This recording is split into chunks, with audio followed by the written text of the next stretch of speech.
Welcome to the TMRN Time Monk Radio Network. I am Jules, and today is Saturday, the 9th of July, 2011.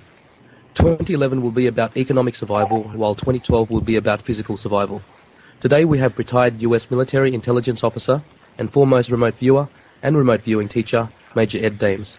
Major Dames, welcome to the WebBot Forum Roundtable. Thank you, Jules. The WebBot Forum administrator is Fox, and today he will be doing the recording and technical support of the show. Several members of the forum were kind enough to join us tonight. They include members Green Meadow, Plain, Happy Man, Lenny, Five Cook, and BV141. For listeners, this interview will assume you have a fairly good understanding of remote viewing and Major Ed Dames' work, including his various appearances on Coast to Coast with Art Bell and George Norrie. Again, Ed Dames' website is learnrv.com. This interview will be available on YouTube for free on the WebBot Forum channel and at the website webbotforum.com. Major Dames, are you ready for the interview, sir? I am. Our first set of questions comes from Green Meadow. Hi, Ed. It's great to talk to you. Pleasure's mine. When you do castings, where does the information come from? Does it come from the future, Akashic records, the universal unconsciousness? Well, I've never heard the term castings before, but I assume that's tantamount to what we call a remote viewing session, which lasts about 45 minutes to 2 hours per session. Sometimes we can solve a problem in that, very often, about 50% of the time, if the problem is set up correctly, we can solve a problem with one session. Otherwise, it turns into a project. The information comes from the global mind. Each of us are conscious, and our brain is an oscillator, and we're all plugged into a global mind. That's how we, as remote viewers, can know something about. It isn't just the collective unconscious either, because the collective unconscious, the way it was perceived by Carl Jung, describes something that an area that where only human beings exist as conscious, aware entities. And in remote viewing, what we can do is we can target, let's say, an area or a stone 2 feet below a particular surface area on the planet Pluto, where no human has ever been exposed to this. So that's beyond outside the idea of the collective unconscious. We're looking at a global mind. We call it the matrix, as you might know. So no, not the Akashic records, and just a global mind. Wow, that's fascinating. When you do a reading, are you reading possible futures or fixed timelines? We don't do readings. There's no readings. Psychics do that. We are not psychics. We're remote viewers. We avail ourselves of this faculty that most of your listeners and readers would agree with, that we're born with being psychic, but we turn it into a highly specialized skill. So there's no readings involved. Many of us, myself included, are not really psychic.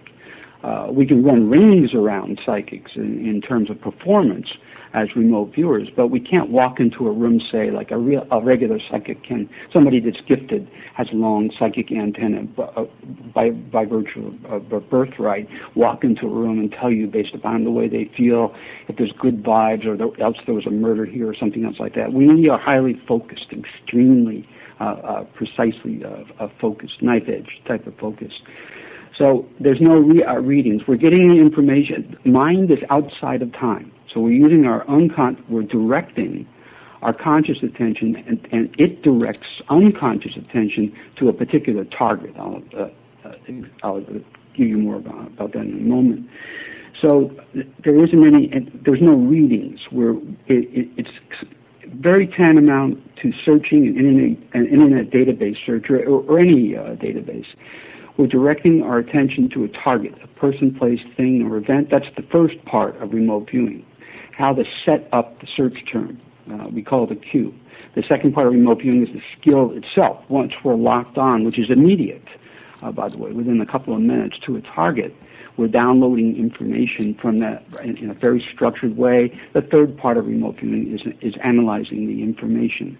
And that, since mind is outside of time, there is no time in the collective mind, the universal mind. That time doesn't exist. All things exist simultaneously. We just point our RV apparatus to a particular spot, hold it there, and download information. So when you're getting information, in the future, is that fixed or is it a possible future? If we can remote view an event that we perceive as in the future, it already exists.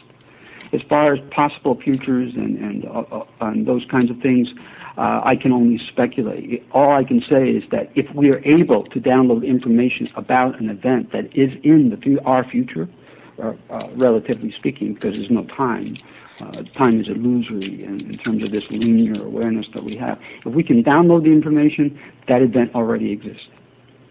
And the bigger the event, particularly geophysical events, particularly those kinds of things, the larger the spike, so to speak, the easier it is for us to gather information. There do appear to be something having to do with probable futures, and there's paradoxes we run into. For instance, if I'm remote viewing a geophysical event, that's 100% assured. We're not sure where the time is yet. That's dicey. I'll talk about that in a moment. But things like sporting events, games, the lottery, we've noticed over time, over many years, that as remote viewers, we're only about 15% above chance and those kinds of things. The events appear to be dicey, moving around, as opposed to future events that involve lots of people and lots of energy. So do you recheck information? No, we don't need to do that. Okay. All we'll do is hit the target again, and if we need more information, that's all we do. But we don't have to recheck. There's nothing to recheck. We're already locked onto an event. If we're talking about the future, that exists just as much as the past. It's still there. The moment in human linear processing is about 3 seconds of time, technically. A moment ago, you asked a question about probing our readings, and I answered that question. Well, that moment is as real as this one right now that's fleeting. That moment didn't go anywhere. It's still there. All these moments are there. Thank you. Ed, just a quick follow-up. So, in regards to these possible futures and changing, could the future still be stable, but it's actually the interpretation of us or the remote viewer that could be different? For example, analytical overlays. I mean, how do you actually know that what you're seeing is the mind trying to steer you away from your target or the actual target itself? So is it normally the interpretation of the remote viewer that could cause the misforecasts? Well, you're talking about analysis now, and then, of course, the intrinsic problem that we have, which is the rigor, where the rigor and the skill comes in, of recognizing when our imagination is acting upon and overlaying the data. But in terms of professional remote viewers, we're aware of those things, and we're very much on our toes about it. No, again, they're not probable futures. If our skills are correct, and the way a professional remote viewer knows whether or not that information is correct is the following. If during the course of the remote viewing session they were completely in structure, and that's what we teach, that's what the skill is all about.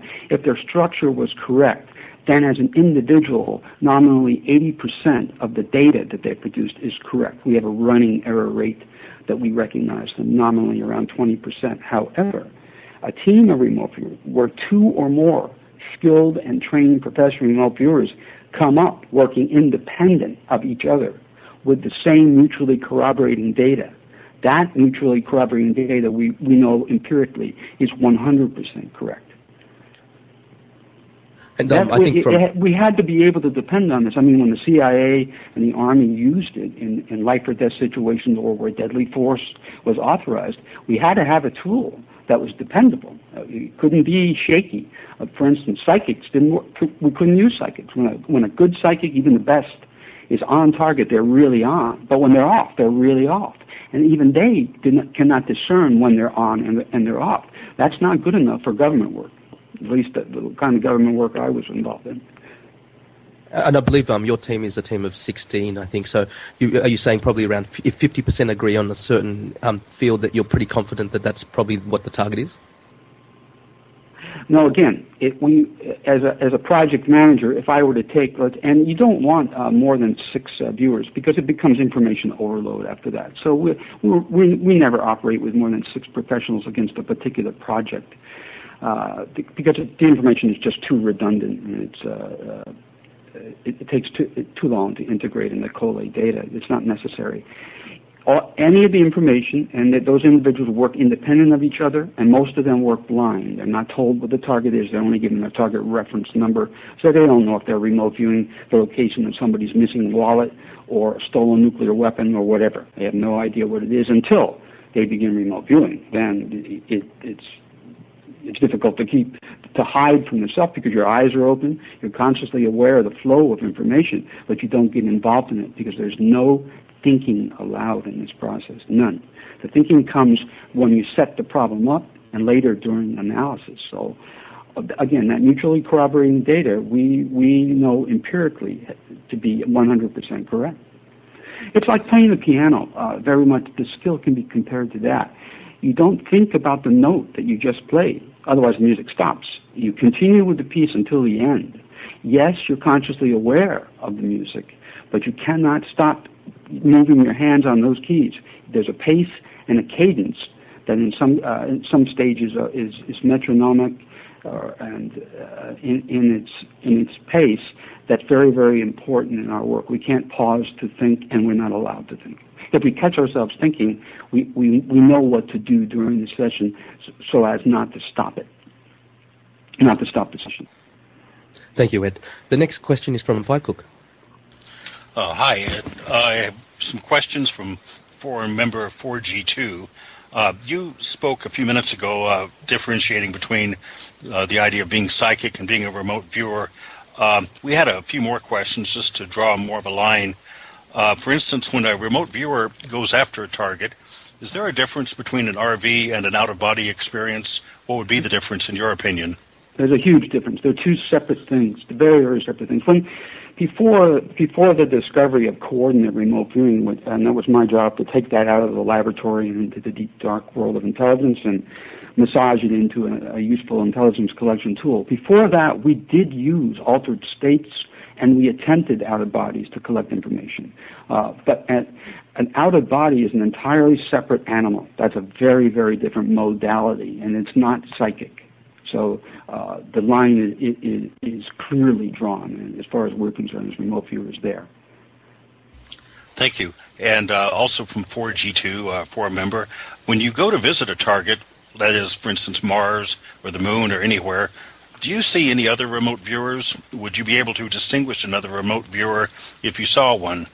I know he mentions Project Aura, Psychic Warrior by Robert Doherty, Bob Mayer, fictionalized remote viewing in such a matter where the RVer interacts with the surroundings at the target site and other warriors as well.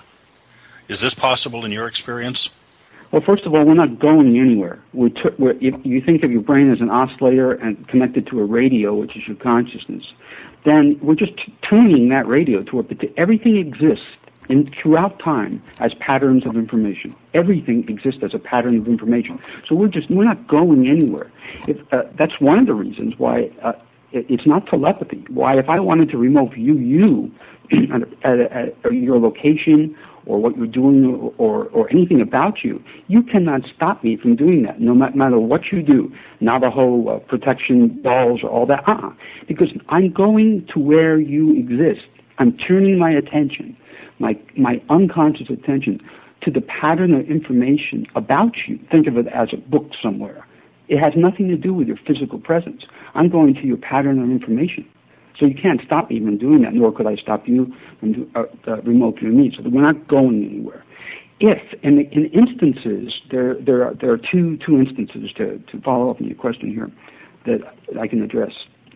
If I were to remote view, let's say, a place in the solar system, let's say a particular comet or an asteroid or a planet where nothing is going on, and I put myself there in the present. I temporarily qualify the time as now, and I could describe the surface of Mercury or one of the moons of Jupiter or something like that. But because there's no humans, there's no conscious awareness there except for perhaps the planet itself. The idea of Gaia is real.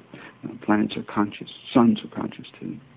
We've discovered, but I don't talk about that publicly because it's hard enough to get people to swallow the idea of the public, not the military, of the efficacy and effectiveness of remote viewing. So we limit the discussion to science as much as we can. But if there's nothing going on, back to my example, a hypothetical example, on the planet Pluto, mind can detect the idea that another person or another consciousness had looked at that area before. And then you can follow that consciousness back to its source. So that's one example. As a remote viewer and real-world cases. The other example is after I mounted an operation at one point during the Soyuz spy years to find the erstwhile Soviet Union's, the Russians' extrasense program. We knew they had a psychic team. They call them extrasensors. And I found them. And they did not use remote viewing modalities. They never discovered how to train this. So they used highly gifted psychics and trained them against military targets, U.S. military targets.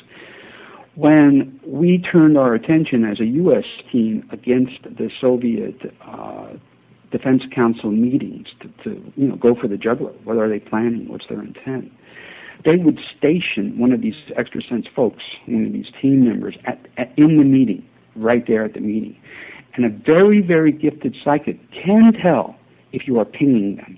They can tell if you're pinging them, whether it's remote viewing or telepathically. So those are the two instances where where that in my experience, where psychically we can pick up on somebody else. Thank you. Okay. And I write about this in my book, in one of the chapters in my book. Thank you. The next question is from Plain. Ed, do you feel that there's such a thing as a bubble or whatever, a false, trail around events that can create a false reality for remote viewing results? Let me give an example. It's said, and I don't know if this is true, but it's said that incorrect coordinates were used in the military unit for a Swiss mountain, or maybe it was a German mountain, as opposed to the mountain village nearby. And then once the answer had been corrected, new viewers still got the old result. And so I guess the bigger question is, if a bunch of people are putting psychic energy or remote viewing something like the JFK assassination, can that cause new, call it grooves in the matrix, that mean it would be difficult to know if you're getting the real results? No. I mean, those are apples and oranges as far as we're concerned in the professional field. The only time I have run into, by the way, your example of the bad coordinates, that was in the past in the military unit. Remote viewing has evolved to an extreme degree over the last quarter century that I've been practicing and teaching it. It's during the early days we made lots of mistakes because this was a new tool. We had to fall on our face, pick ourselves back up, dust ourselves off, and go back to the drawing board again and again and again because this was a brand new technology. And we were in the learning phase, and when we made mistakes sometimes, like the one you mentioned, which is real, we didn't know we made a mistake until later, until we realized that we got the feedback from the real world and then we had to go back and analyze the result of that error, take a look at it and try to correct it.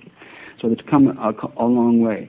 When we think of a bubble, or to use an allegory, that's as close to what you seem to be talking about as I can fathom. It's like this. We know of a couple of cases where we were blocked from seeing technologies on other planets, for instance, other civilizations. So we were blocked from looking at it. We knew that we were blocked. We knew that we no matter what we did, it was a trap door. If we tried to hit this target, we ended up somewhere else in mind, in the global mind. That's one instance. And the other instance is, and it's real, angels can block us. If an angel can block other angels or our own, I don't know, but we know they're angels based upon many years of taking a look at what the church fathers described as angels, even in the Arabic world. They can block us from looking at certain things, and they have. They can, especially when it comes to hurting someone else. If you want to use a remote viewing information to negatively affect another person, in many of those cases, we're blocked. So it's not our ethics at play here. It's another ethic. Okay, one more question. What would you say are the biggest couple of things that have happened in the RV world over the last 5 years or so? The biggest one, beyond a doubt, is the geofix. Geofix. When I use geofix in my work now, it's extremely precise. In the beginning of coordinate remote viewing, 25 years ago plus, we were given a Cartesian coordinate if we were interested in a geographical location there. Otherwise, we weren't.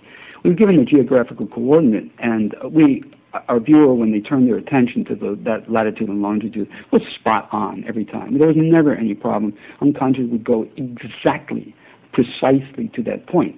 But we could not do the obverse in land navigation. It's called resection. We couldn't, if we were dropped somewhere describing a target, let's say a hostage somewhere, we have no problem locking on to Terry Wade, Terry Anderson, whoever the hostage, Colonel Higgins, happened to be at the time. And we can still do this very easily. But we could not tell you where obversely where that person was. We had to do a lot of work to describe the surroundings and match them up to knowns, et cetera, and by the time we did that, the target was generally moved.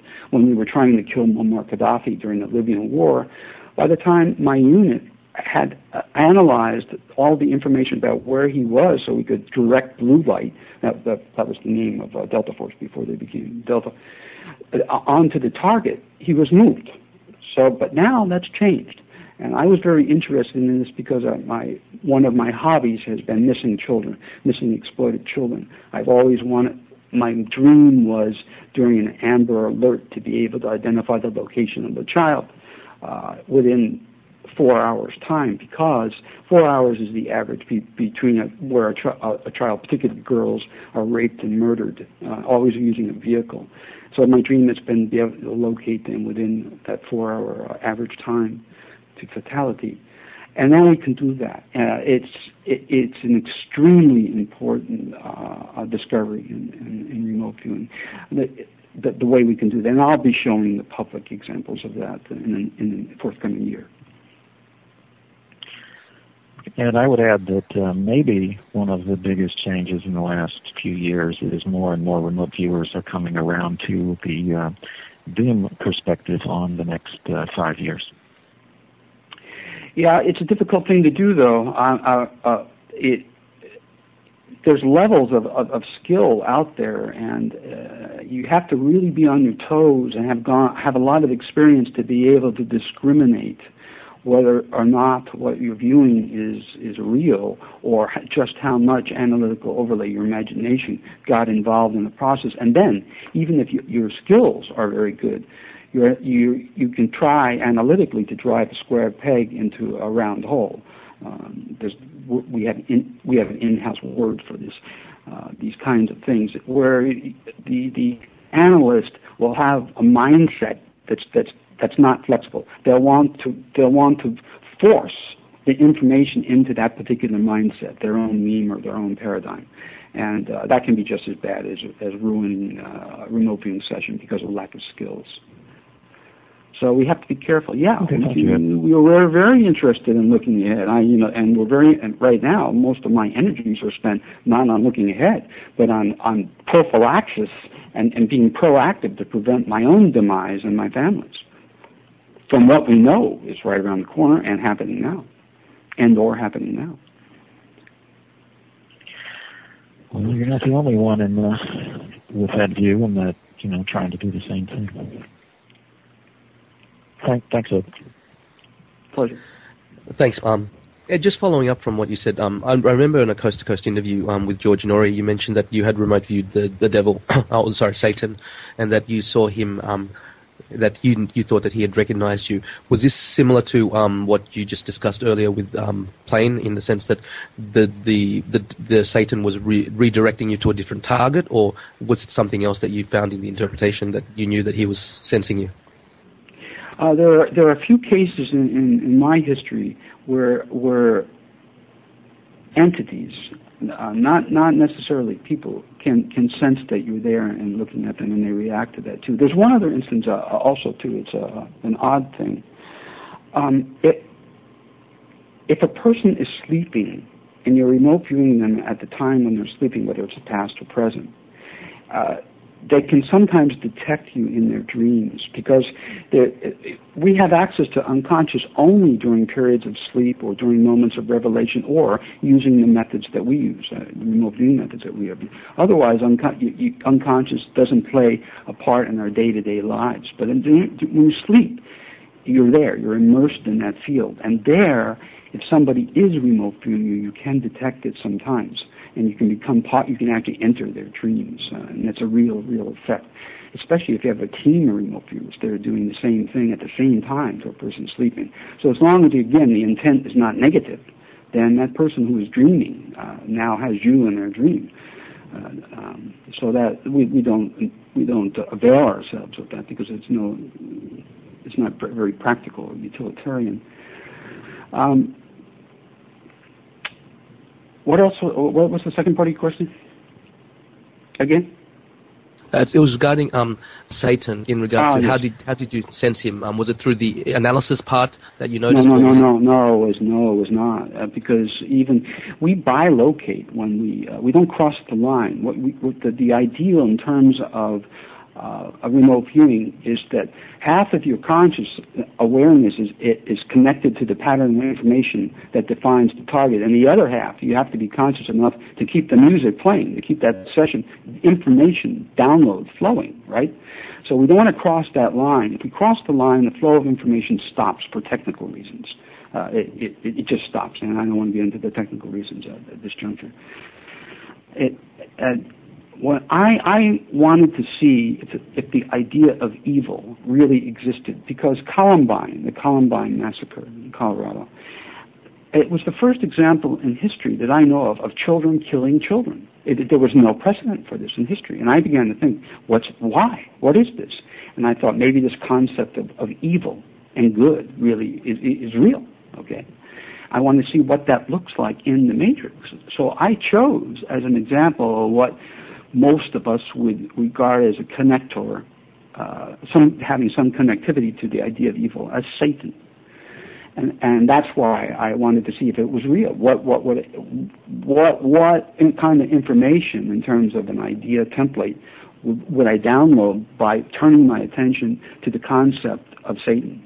Well, come to find out, it's more than a concept. What I remote viewed when I was sketching, and what I was contacting with half of my awareness, was a beautiful, cold, crystalline entity that was allegorically looking right at me. And if I stayed there any longer, I felt in my mind, because it's not a real experience, I felt that my soul would be sucked right in like a vacuum cleaner into that coldness, that cold, crystalline beauty. And it shocked me. I was nonplussed, to say the least. So I realized, well, this is more than a concept. For instance, when I differentiate between an entity and a concept, when I remote view the idea of hell, okay, hell is not a place, okay, it's not a single place. In there, each remote viewing session, you get a different scenario connected with the idea in the global mind of hell. And for me, it was one case of a child being killed satanically in West Virginia. Another case, it was another child murder. Many remote viewing sessions were connected to these child murders in what we would call satanic abuse situation. And that was what the Matrix downloaded in terms of information connected to this idea of hell, as opposed to Satan, which it was an entity, a thing, rather than just an idea. Great, thanks, Ed. Lenny, you had a follow-up? I have a question. If angels can block an RV attempting to negatively influence a person or an event, would Satan or that presence of evil block positive prayer? I have no idea. In terms of eschatology, I don't know. Well, not eschatology, but in terms of... operations? No, I don't know. Don't know. Okay. It was just... But there's one other instance, as I mentioned, where we know the angels have blocked something, and that was where my professional team attempted to... We were trying to reverse engineer a particular technology that deals with zero-point energy, that where a breakthrough was made on another planet in another part of the galaxy by a humanoid civilization. They don't look like us, but nevertheless they're still humanoid. And we were stopped. It was a trapdoor every time we hit them. We were zinged off, bounced off in other environments. So that technology was off limits to us at this particular time. Well, have you ever remote viewed angels? Oh yes, many times. Yeah. Okay, thank you. Okay, we're going to move over into the politics and economy questions. Green Meadow. So we're kind of switching gears here. I have two questions on the U.S. here. Is Obama our last U.S. president? And does the IRS exist past 2012? I have no idea about the IRS, and I don't know if Obama is our last president, but I will tell you, based upon some tangential information that I've derived using our methods and techniques. And again, this is I have to caveat this. I'm not sure because I've never really attempted to study this problem. We're too busy with other things. But he may indeed be the last president. I have a feeling that martial law is going to be declared, and there's not going to be another election, which by default makes him the last president. So that's all I know about that. And then I have another question here. Cliff is predicting that the powers that be have ultimately lost and that there will be a rise of omni-humanity, where humans are more loyal to humanity as a whole versus countries. What's your take on the success or failure of the powers that be and the rise of omni-humanity? Well, I think that the perspective that you outlined is a halcyon one, looking at the future through rose-colored glasses. I see nothing but negative things, and I see every man for himself and Mad Max on the streets. That's why much of our time as remote viewers now is spent on locating and moving to what we call sanctuaries, places where people do work together, where they do act as a real community, and they're human rather than barbaric. But you're looking at Mad Max for most of the time. Nothing's going. I don't want to get too far too fast in terms of the timeline, but I see nothing good around the corner. Except again in those small communities that have to be quiet because they don't want to attract attention. Attracting attention is not a good thing because you attract selfish people too who come with a bunker mentality and those kinds of things. Not to say that you don't have to be armed, but the bunker mentality is different than simple protection. Okay, so that kind of leads into my next question. I believe you said that the U.S. and global economies will collapse. What will trigger the collapse, and how will it play out? I predicted a global economic collapse 17 years ago publicly, and been saying that would have a global economic collapse. I mean, you got to take those blinders off. It's when it happens, and it's happening right now. You can see it. Anybody that is half aware can see they should be panicking right now, because if they're not, the real panic's going to come when the dollar collapses. I'll give you a good example from remote viewing. Nostradamus it used to be fun to look at Nostradamus's quatrains because we can get through any facade that he had. So we'll remote view the quatrain in the original French and to see what he was looking at when he was looking at certain things. And in one of his quatrains, he mentions the entire world, all the nations of the world, I can't remember which quatrain it was, being very extremely sad about the demise of the great whore. I thought, the great whore we know is the United States. That's what he was looking at, a country called the Great Whore.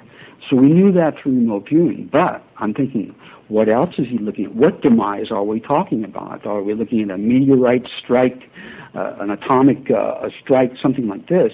So, of course, we turn our attention to that. What was the demise where all the nations in the world mourned virtually the overnight collapse of the United States? It was money. I was thinking all these other big catastrophic things. Well, it was the collapse of the U.S. dollar, and it happened so fast that all the nations mourned, even the ones that hated us, because the dollar that's what the reserve currency of the world. So even the nations that hated us mourned the demise of the Great Whore, and that's right around the corner. Within the next year, it's going to be every man for himself economically, and the government's not going to be able to help you. None in my country. Good point. So do you have any idea how that will play out? It's playing out now. Just look. Okay. Just look. Just look. It's playing out right now. I don't have to explain economics to you. You just take a look around, and you're probably too afraid to, but you have to open your eyes and take a look economically at what's going down, and you'll see the walls are collapsing right now. Yeah. Right now.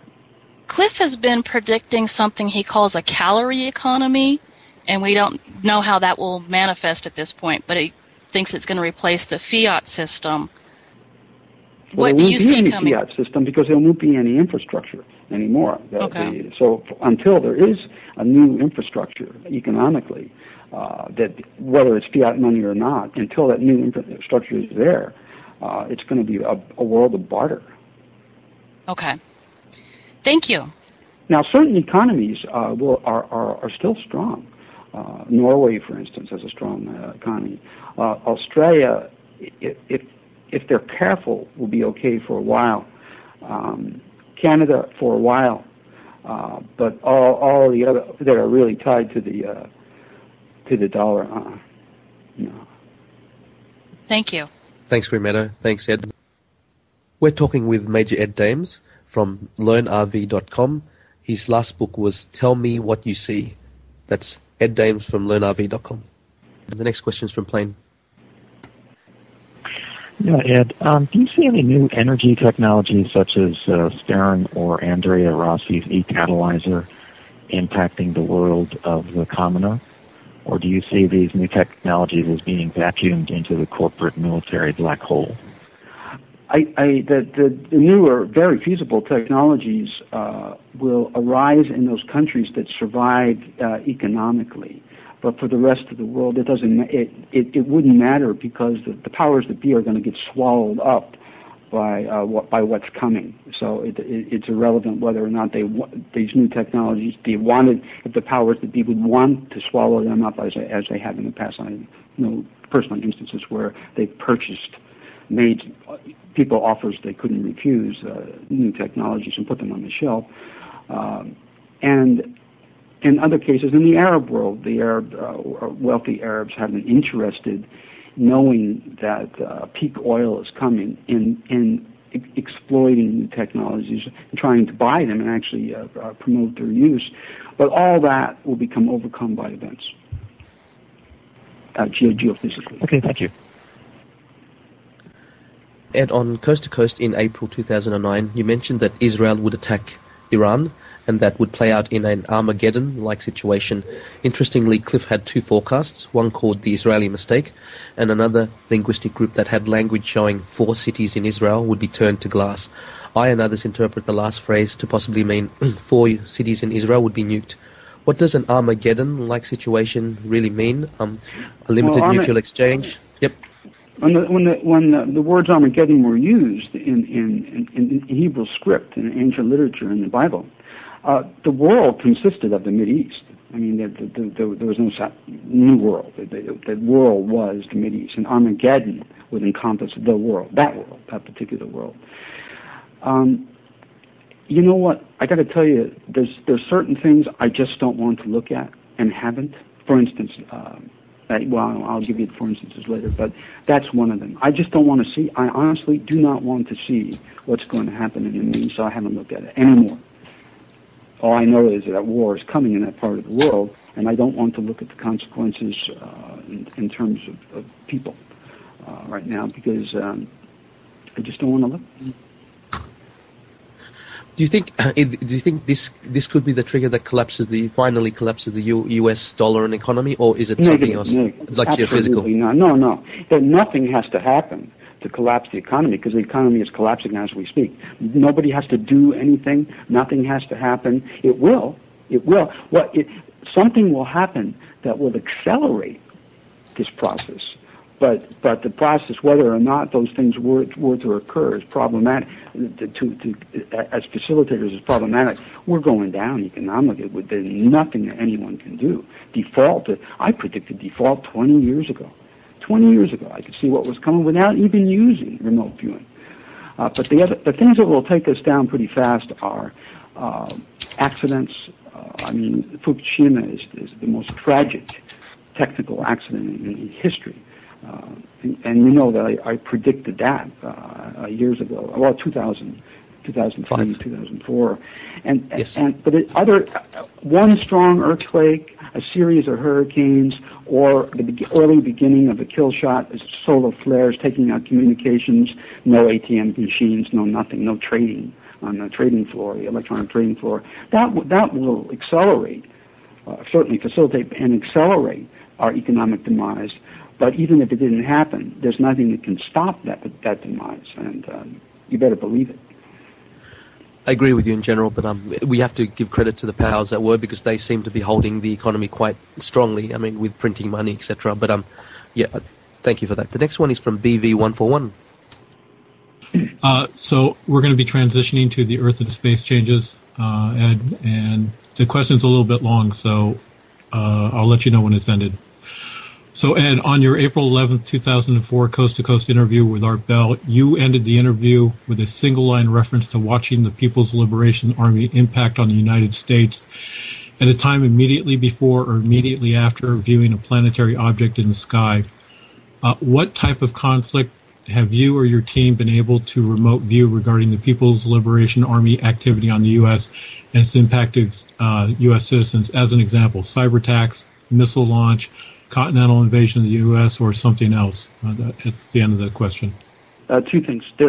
We have been and are still being attacked on two fronts, cyber-wise and economically, and they will win. China will win on both those fronts. And the Chinese have long-term plans. When I was an intelligence officer, we were focused a lot on the Russians, the KGB, and others, but and East Germany when it existed. These countries had short-range plans, 5 years or so, in order to effect an operation. The Chinese have 25 and 50-year plans. When we're going to wake up one day and China will own us. Believe me, they will own us literally. They're going to own our real estate. They're going to own our land. All the chips that think about this. If you don't think it's real, it is. Most of the chips, there was a time, I was involved in this, and this consortium that tried to get U.S. companies, Texas Instruments, IBM, Intel, to come together and make a facility that would make our own homegrown computer chips that didn't have any bugs in them. I'll explain what a bug is in a minute. But everybody held their cards so close to their chest that U.S. companies wouldn't work together on that because they were afraid of losing technology and information, intellectual information. So that never happened. So we continued to buy chips from the Chinese.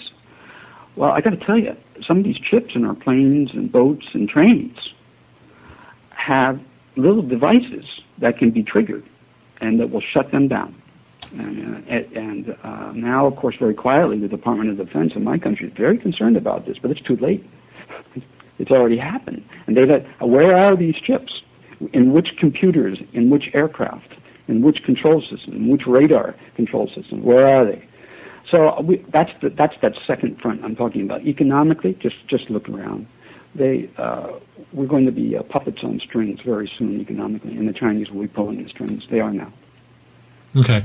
There's two more questions. So the next catastrophic earthquake will occur on the New Madrid Fault that will result in the operational disruption of the Fort Calhoun nuclear power plant facility, and an accident will result.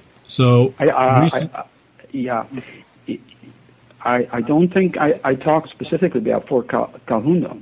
I mentioned that the danger is there, but I did not predict that that particular facility would be another Fukushima or Chernobyl. Okay. So recent studies have shown that earthquake activities increase after years of significant rainfalls. The Midwest is now experiencing significant, actually record rainfall and flooding. Does remote viewing indicate that the next disastrous earthquake in the Midwest will occur within the next 4 months, or could it be further out? We can't tell. Since mine is outside of time, all we can do is look at the future. We have we've solved the location problem, but not the time problem yet. We have not solved that. I don't know if it's solvable. Certainly on my watch, I don't know. So what we try to do is bracket things. We look ahead at the nearest preceding recognizable events, and when those occur, then we can say, oh, okay, this next thing is relatively imminent. But as far as putting time, temporal, calendrical dates and times on things, we cannot do it. We can always see the event very, very easily. These big events are simple for even a basic skill remote viewer to pick up on and describe. But it would be a tantamount, and I've used this example before in public forums. If I were to look at a mountain in the distance, a very large mountain, that would be analogous to seeing in remote viewing, perceiving a particular event up ahead. But I have no parallax and no way to measure the distance between where I am now and where that mountain is without lots of experience. I can't do it. I can give you a rough idea. Well, that's maybe 40 miles away or 30 miles away, but that's all. We have an analogous problem in remote viewing. We don't have a time standard or any metric whatsoever to measure distance and time. Okay. Thank you for that. And next, that's why this idea of next is very important to us. We have to qualify temporally where we want our focus to be. If I were to remote view you, I can do that, but without a temporal qualifier on our search term, next, past, future, present, that kind of thing. Without that, my mind can access you anywhere from birth to death. And it may not be that where I may want to be inside your mind now if you have a psychological problem or I'm helping a therapist help you and I need to go in and find out what happened in your past that influences your quality of life now. Then I have to go into your mind and I have to make sure that I'm not there in the future because I don't care about the future. I need to be able to direct my unconscious to your mind in the past. Vis-a-vis that particular syndrome, to use an example. Okay, thank you for that. And one last detailed question. In 2003, you indicated the Manju breeder reactor would experience a powerful earthquake and a tsunami that would result in a severe nuclear accident with the release of plutonium.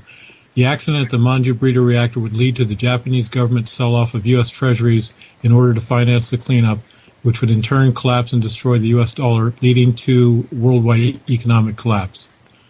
On June 17th of this year, the Japanese have acknowledged a 6,600-pound object that impacted the interior casing of the liquid sodium-cooled Manju breeder reactor, which the government is still trying to remove at this time. Does remote viewing see an accident at the Manju breeder reactor facility, or does the accident at the Fukushima Daiichi facility complete Japan's X-day remote viewing prediction of 2003? It's Fukushima. And by the way, I think they removed that object from Manju. It's Fukushima. We did not have this geofix tool, this location tool, available to us in 2003. It's very recent, within the last 2 years, and it's only been refined this year in terms of precision. I'm talking about GPS level precision.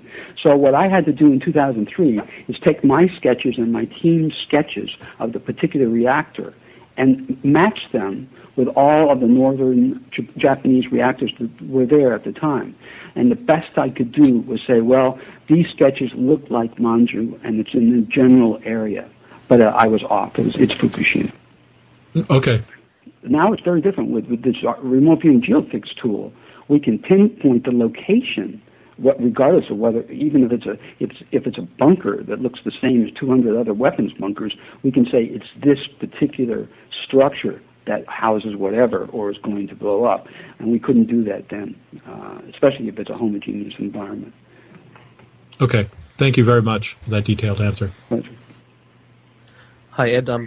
Just going back to New Madrid, you did quite a good detail on Coast to Coast with George Norrie earlier this year in what you thought was going to happen, but could you give us a little bit more specifics in regards to that? For example, what type of drawings did your guys make on the maps they made? Was it similar to Edgar Casey's, half the America being cut in half? Was there other details that you might want to fill us in on? No, there's not too many other details. It was all my work. I did it at the spur of the moment because I was interested after Fukushima and saying, gee, what's next along these lines? So the search term that I used, was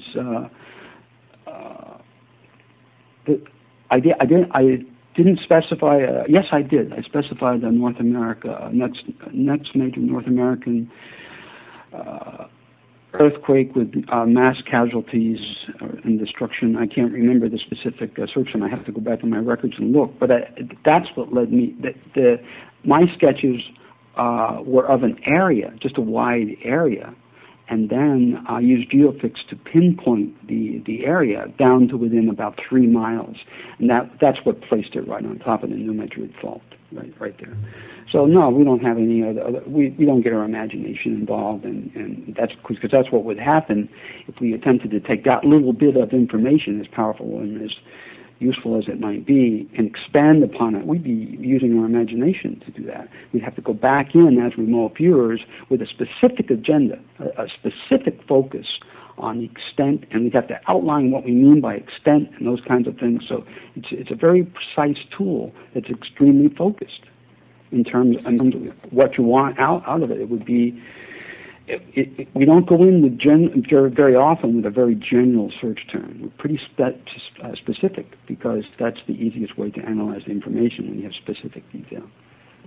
So in this case, it was a single blind target. It was you by yourself trying to interpret it. Is that right? Correct, and using geofix to pinpoint the location. But I specified catastrophic and loss of life in the search term. And you wouldn't, from your interpretations of your images, you wouldn't be able to tell if it was one earthquake or a series of earthquakes, which New Madrid seems to have a history of. It's a specific one.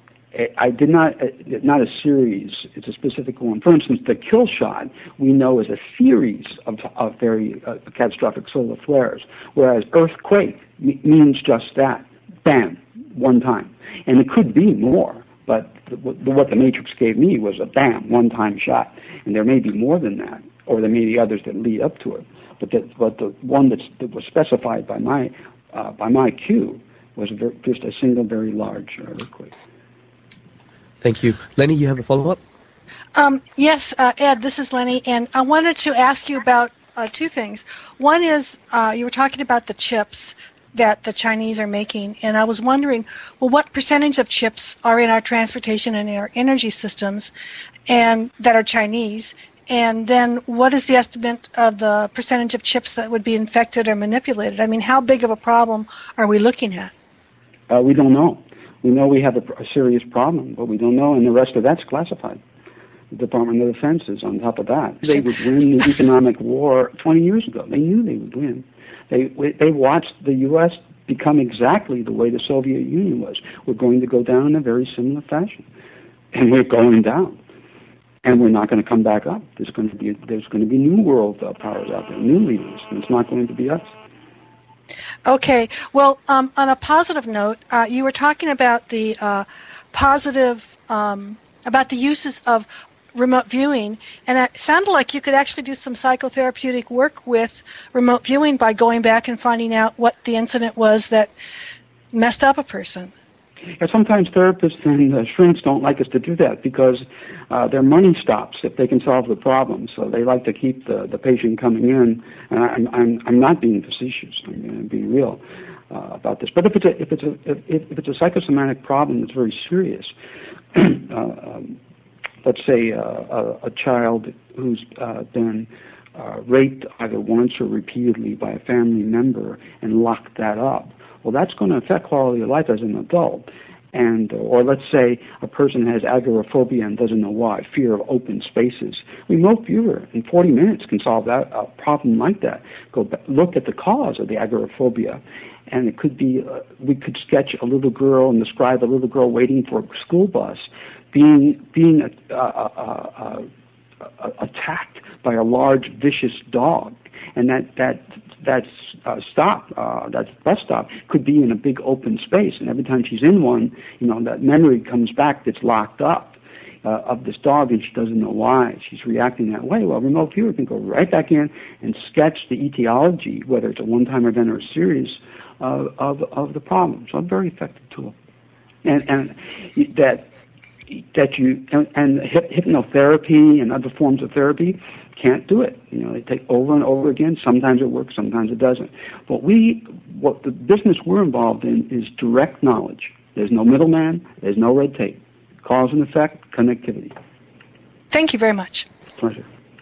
Hi, I have a couple questions regarding things off-planet for a change. Jay Widener and others have postulated the existence of a secret space program other than the official NASA program we have all heard about. This secret space program possibly has regular traffic to the Moon, Mars, and around the solar system. Have you or your remote viewers ever found evidence of Earth humans living on or traveling among the solar system? In the future, of course. And we've spent a lot of time looking at that too. In fact, one of the largest moon of Saturn that we knew there were seas and at least one form of life in the seas of Saturn. We know there's microbial life on Mars as well. But in terms of humans, there is a secret program, but having been at celestial levels of intelligence, I can't talk about too many of those things. I'll use one example though. You'll notice that the early Clementine mission was a NASA mission, the one to map the surface of the moon 100%. Right. But all of a sudden, the Clementine images went away, most of them, and it became an Air Force project. Why is that? Yes, well, I was curious. A lot of people think that we've actually had a second space program going since the 1960s, or possibly. Oh, we do. Yes, we have, of course. I can't talk much about that, but yes, and the Air Force runs that. But it doesn't involve trips to Mars, and it doesn't involve too much manned activity. That's too expensive, and you can't hide those things effectively. You could never hide a manned mission because it's too difficult to do. Okay, thank you. Sure. Hello, Happy Man. You got a question for Ed? Yes, I do. Hello, Ed. Hi, I'm sipping tea, sorry. That's fine. You've talked about Sasquatch quite a little. You've stated that he's not from this planet, and they have an interesting technology to come and go. Could you explain the Sasquatch mode of travel to and from this planet? We don't understand the technology. We know something more about Sasquatch that we discovered, and it's quite amazing. Now, I haven't seen the movie Avatar. People tell me about it, and I know people have told me about it. I haven't seen the movie. I'll get around to seeing it one of these days.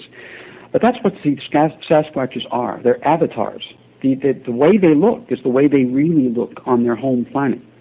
And but when they're down here, they're essentially a mass projection of themselves, and they're essentially tourists for all intents and purposes. And they're just like a telerobotics. You can walk that robot under the water. That's why these things have been seen walking through rivers, underwater, bouncing up and down over trees and all that. They're avatars.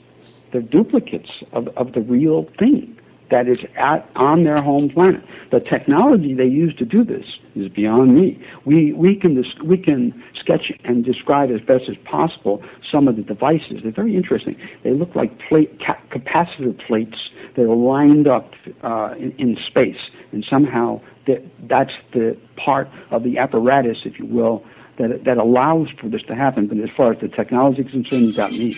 I have no idea. Okay. That's very interesting. Do you have any new revelations on why they come here? No, it appears they're just sightseers. That we've seen, but they're there with mother and daughter, and all, they're just sightseeing. They're experiencing this world. Their world is very frigid. It's very cold, very bleak. A lot of ice, which you might imagine to be the case. And we're not sure about the gas makeup of the world, the atmosphere. We don't know if it's similar to ours or not. We haven't checked that out. But the world itself very icy. And they're very advanced technologically in terms of what we perceive as science and technology. They're quite advanced, as you might guess. Thank you for that. And we'll never be able to shoot one. You're not gonna bag one. I won't try. Thanks, Happy Man. It's an amazing world out there, and if only the kill shot wasn't coming, Ed Dames could probably make a book called Penetration too. The next question is from Lenny. Hi, Ed. This question is from Party Pup. It's kind of a two-pronged question. What do you see as the inciting factor that will trigger a solar kill shot or a series of solar kill shots? And would it be due to the climax of a solar megacycle or the presence of a foreign body in our system? And also, could you please address the incident that has been remote viewed about the space shuttle incident? In terms of the kill shot sequence, the beginning of it, I don't know how it's initiated. I do believe, based upon my work, that it is concomitant with the end of the 11,500 year megacycle. It's not an epiphenomenal event. But it does appear to be triggered, or at least catalyzed by this large passing space body, which we still think is something like a comet or a minor planet. That's why I'm very concerned about these reports of this comet that's been talked about in the press. What's the name of it? Elenin. Elenin, yeah. When I first saw those reports, I started to say to myself, this is getting too close for comfort. That's when I started really preparing for my family's survival. Yeah. And so I'm very, very, there's a great sense of urgency for me now every time I hear this report about this particular comet or wherever it is, because it's just too similar to what we've sketched. It's just too similar to be an anomaly, too similar to our data, and the timing is almost immaculate. So I'm very, very concerned about moving faster for myself economically, and I don't want to be an economic slave. That's why I use some of my resources for looking for gold. I'm going out on Tuesday on another gold retrieval mission because I don't want to be I don't want to be an economic slave. Would you use dowsing for that? No, I use remote viewing. I know, but I mean, in addition, you know. No, why should I use dowsing? It's an inferior tool compared to what I'm doing now. And I go with a winning team.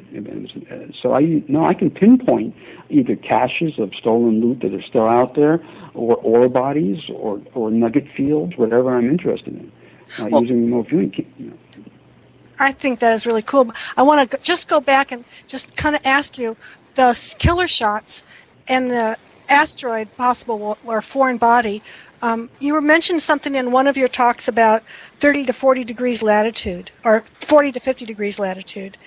Is that where you see the killer shot hitting? No, quite the obverse. Yeah. When we look at sanctuaries for people, I still do occasional contracts for people looking for their own personal sanctuaries, interesting sanctuaries, because it's the person's own unconscious connected with the global mind, pointing out to them where they should go, their optimum Earth location. But it also takes into consideration the person's personality. So although there are a number of sanctuary locations globally, and I'll qualify that momentarily, the sanctuary locations for people are, myself for an example, I don't like cold weather. So my particular sanctuary, and I love the ocean, clean oceans. So my particular sanctuary happens to be, it's in another country, happens to be in an area that's quite beautiful on the coast. The high latitudes in the northern hemisphere, especially those latitudes across where you've seen traditionally crop circles, not the crop circles laid out by college students, but the other ones. Those zones appear to be survival latitudes. We have found, unfortunately, very few sanctuaries in the Earth's southern hemisphere. We have some ideas about why they might be, because of what season we're in when these kill shots happen. But all the sanctuary locations predominantly are in the northern hemisphere, and way above the equator. Not that much above, but quite a bit above the equator. 34 degrees, upwards of 50 degrees. Across many continents, except Asia for some reason. We think the reason that is because it's not that there aren't survival zones there. We think there are too many people per square kilometer in Asia, and that there's really no room for a sanctuary because there won't be enough water and food to support it. That's the reason we think Asia has so few sanctuary zones, if any. Wow, that's really interesting. Thank you very much. Pleasure.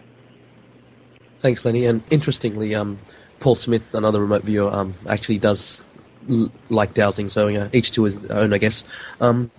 Ed, in regards to the solar kill shot, it's a series of obviously massive solar flares which take down all electrical infrastructure, and that people may need to be underground and have access to fresh sources of water to survive. Is there anything else you can elaborate on how it plays out based on your remote viewing sessions? A number of flares which slowly hole out the magnetosphere so that we don't have a magnetosphere after a while.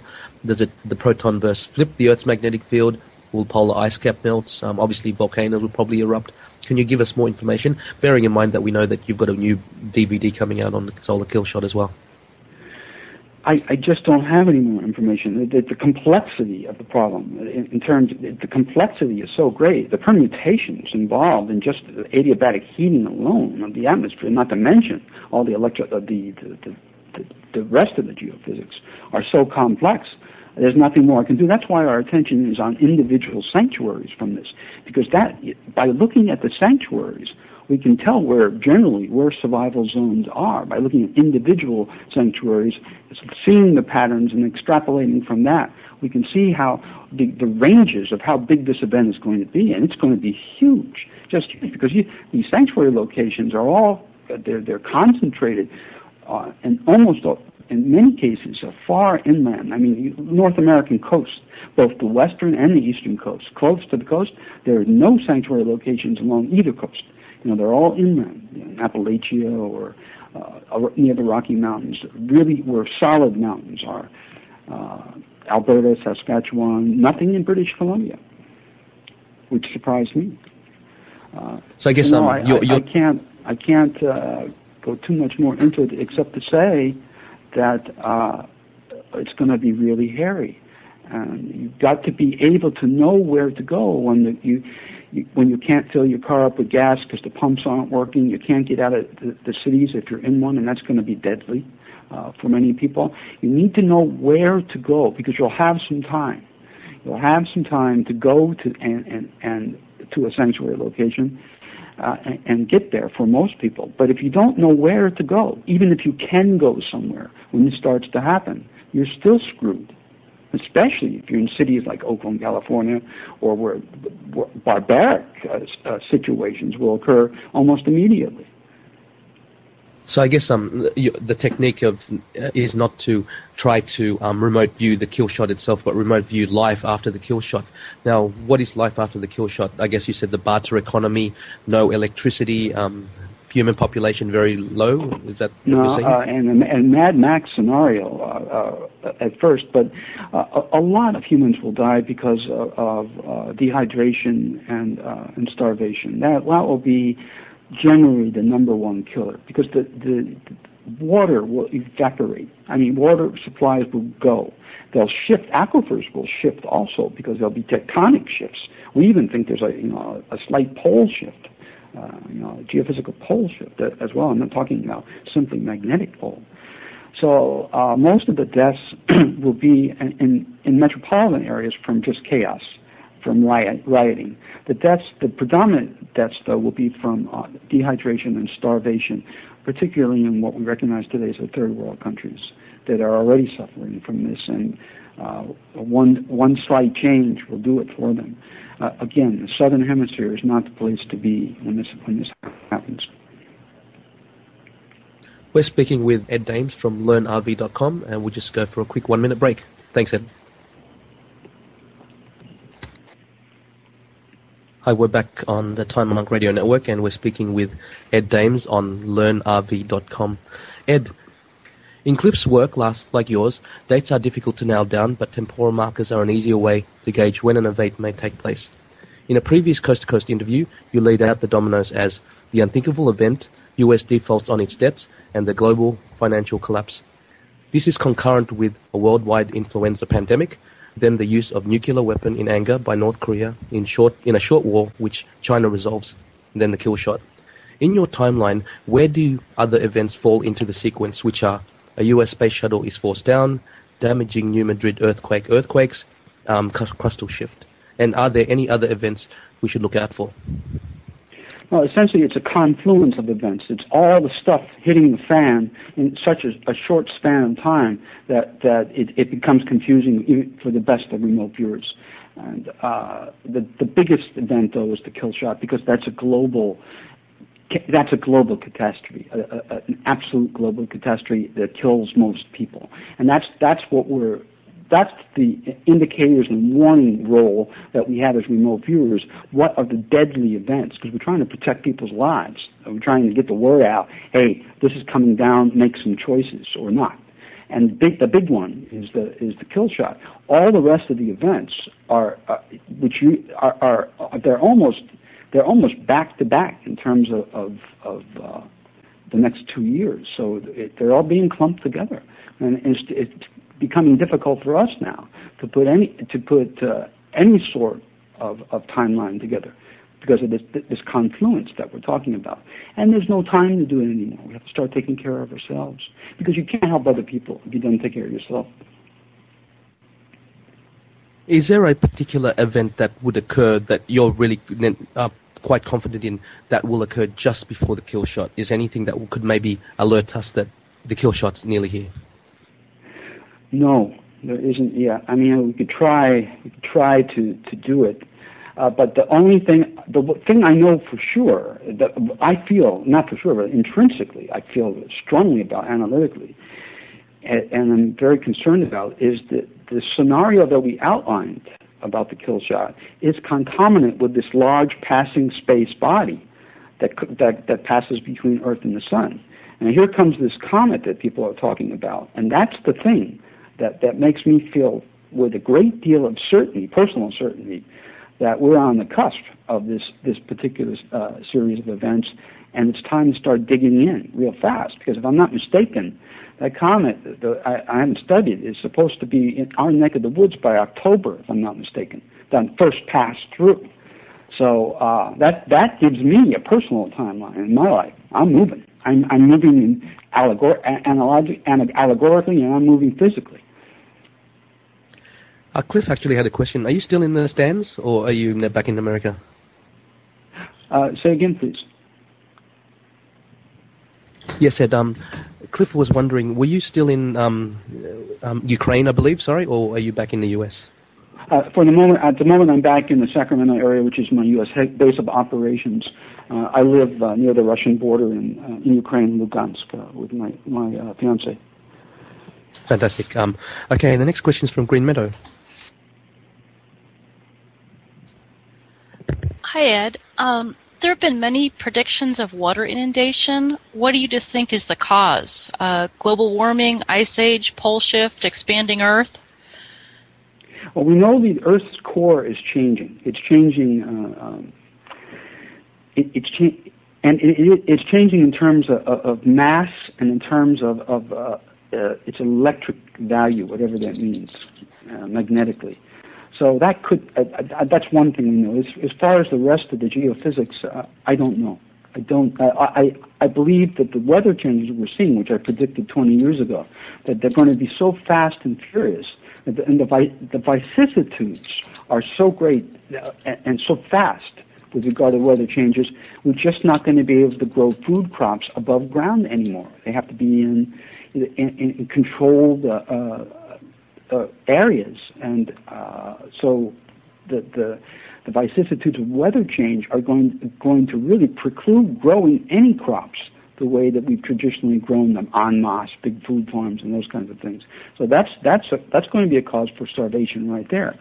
As far as what is causing the flooding and all these other things, I think the best that I can determine is it's this interaction between the sun and the Earth's core that we've been watching for a long time, that physicists aren't really aware of how strong that flux is between the sun and the Earth's core. If you really want to get an idea how bad things are going to be, take a look at Saturn, at that storm, on Neptune, at that storm. And on Neptune, that's huge, unprecedented in history. Well, that's because the sun is affecting the entire solar system. It isn't just Earth. There's enormous weather changes on the inner and the outer planets as well, the gas giants particularly. Yeah, there's actually a huge storm on Saturn as well right now. Yeah, it's the sun. It's the sun affecting the solar system. It's not global warming. So when this comet comes through, how do you think it's going to be reacting with the sun and the Earth? What's the danger with this comet? We think there's some type of, it interferes to some type of there's an electrical alignment of some type, an electromagnetic alignment between the Earth and the sun, and somehow this starts to perturb, and there's a perturbation in this that's either caused by the comet or something like that. I'm not a geophysicist, so I don't understand the physics involved. Even if I were, I might not understand the physics involved. All I know is, head for the hills. Okay. Thank you. Yeah, Ed, just a quick one. Also, interestingly, on December 21st, 2012, Jupiter apparently is behind the Earth in regards to the Sun. So all the mass of the barycenter of the Earth and the Sun aligns with a solar flare hitting the Earth. So, it gives more credence, I guess, to the Mayan date. We go on to the next questions from Happy Man. Okay, this question is from Party Pup. You have previously stated that you believe Whitefish, Montana is one of the safest places to live during the coming shift, but I understand that you no longer see that area as ideal. Can you please tell us why that area was once desirable and why it is no longer desirable? Easy question answer. Because I screwed it up. That's why. I screwed it. No, okay. Yeah. I remote viewed the sanctuary for one individual. He complained that he was the walking dead because of the kill shot. I said, look, this is what I'll do. What I'll do is I'll remote view your own sanctuary, find out where that is, and I'll talk about it on the radio. After talking about it on the radio, and Whitefish was perfect. The water, the drinking water, comes straight out, unfiltered from the lake. That's how clean the water is up there. There's very few places in the U.S. There's a lot in Canada, but very few places in the U.S. where that clean water, and the population's great, young cowboys and strong, young, vibrant population at the time. Well, I screwed all that up by talking about it on Coast to Coast with millions of listeners who immediately packed up and moved there with their guns and bunker mentalities. The real estate agents loved me. The mayor was on my case, and the residents that were living there moved out. So it was my fault that happened. It was a great sanctuary until I said that on the radio. That's why when I do sanctuary contracts for people, I not only advise them, I tell them in very strong words, if you care about yourself and your loved ones, keep this information confidential. Don't let other people know that this particular spot is a sanctuary. And otherwise, the same thing will happen that happened in Whitefish when I screwed that up. And that's why it happened. People didn't lock their doors in Whitefish. I know one person that moved immediately from L.A., bought a condo, and when it came time to turn the keys over, there were no keys because this individual, the seller, never locked his front door. And then when he finally found the key, the lock was rusted because it was never used. Well, all that changed after my faux pas. I see. Well, then can you identify which areas of North America would be most desirable to live in during the pre- and post-shift years, and why? Well, why is because they will have fresh water. They will have small populations that are relatively isolated from the madding crowd, who will not have a lot of vehicles to move around. They'll have people that are not necessarily like-minded, but who work together. But the water supplies are particularly. People are going to need fish. They're going to wherever you have streams and lakes that have fish in them. That's very important because you're not going to be able to really grow a lot of food very well and very fast. But those streams and lakes will supply you with food. Okay. I can't get into specifics because I'll do the same. The same thing will happen. That happened with the whitefish case. All the people that your listeners who are selfish and bunker mentality will move to those places and ruin it for everybody else. And it'll become death zones. They'll set up claymore mines and traps and everything to protect their land. I'm not kidding. That's the type of people that's what a bunker mentality is all about. And you need other people. You have to have other people to get through this. But it can't be folks in Oakland, California, or Detroit. That's not going to work. Do you feel it's latitude related? Yes. Yes, to a great deal. I guess it's both latitude related and coastal related. You got to be away from the coast, and you have to be at higher latitudes. Those are the key survival patterns we're seeing. Above 40? We actually have a few spots, believe it or not, down at 34. But down at 34 in certain zones, yeah. But most of the locations are up higher, 38 to 45, 38 to 44. Okay, very good. Does your viewing suggest that Yellowstone will be a concern for those living in that region? In terms of a mega volcano? Well, yeah, I guess. Because that's what everybody refers to when they generally ask me that question. Mega. We haven't seen it happening. Because it's not there, we actually do have sanctuary locations that aren't far from Yellowstone. So the global universal mind wouldn't give us those if a super volcano was going to disrupt lives, to say the least. Okay, thank you for that. Without the benefit of remote viewing, it is difficult to know what preparations to make for upcoming Earth changes. Aside from stored food, water, and alternative energy sources, a growing number of awake and aware people are preparing to build or are currently building underground shelters. Is there anything you or your students have viewed that leads you to believe that an underground shelter is a critical component in preparation? I don't know. It's critical for some people. That's how we first began to see. I won't go into the technicalities, but in many of the original sanctuary work, which started about 10 years ago, the individuals for whom we were doing that type of work, we were describing them as being underground, yes, in types of bunkers or basements.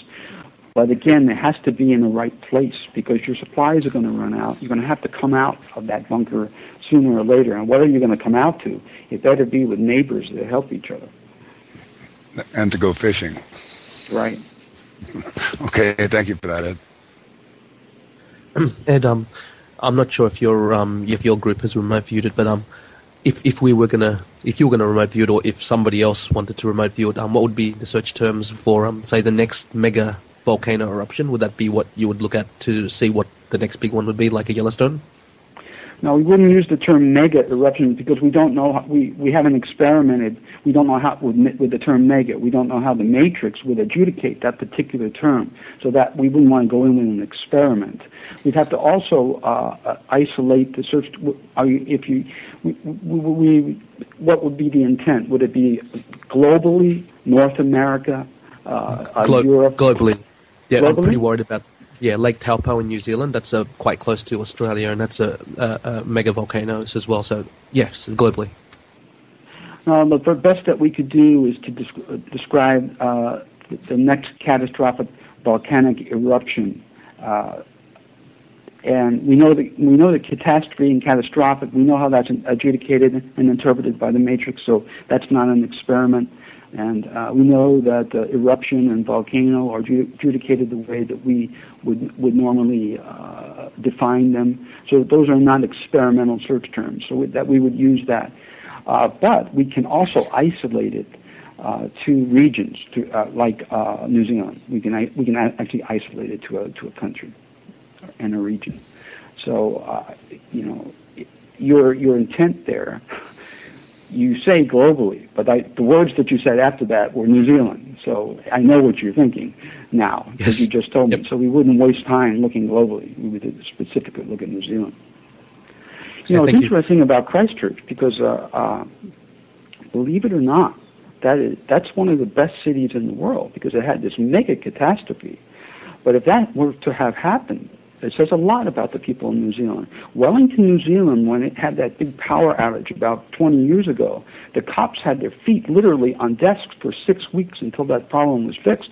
That says a lot about, of course, things are changing socially. There is crime now, and a lot more crime. But generally speaking, that says a whole lot about the citizenry of your country, of New Zealand. Because if something like those events were to happen in Chicago, Detroit, New York, L.A., Oakland, whoa, you can imagine, or you might not be able to imagine, what would happen sociologically speaking. Thanks, Ed. Plain, you have a question for Ed? Yeah, Ed, what do you think is going on with all these events at nuclear facilities over the last few months? Have you or anyone you trust remote viewed these events? No, the prediction about the Fukushima event was done by looking at Tokyo's next big earthquake, and that's what popped out. That's how we found out about that. No, I haven't looked at any more of these, but I can tell you one thing that's very, very interesting to me, extremely interesting, and we've known about this for more than 20 years as professional remote viewers.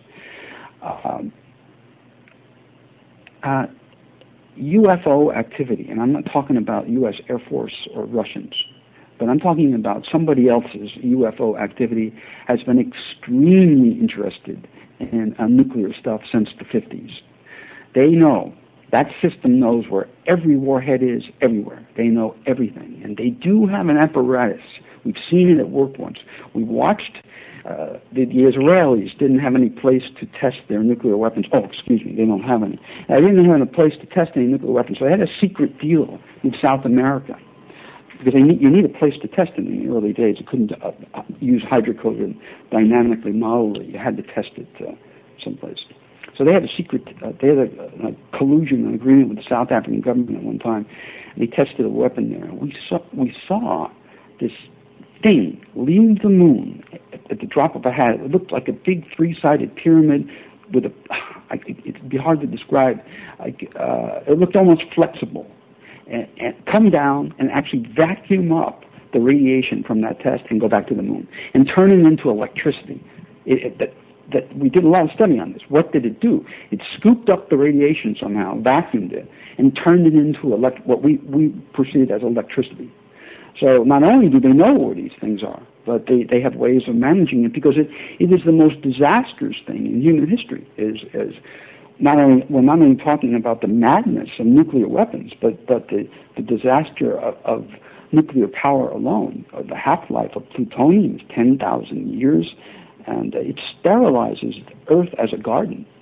Anything else that might happen can be erased in time, geophysically, but nuclear power and accidents thereof, that stuff sterilizes the garden.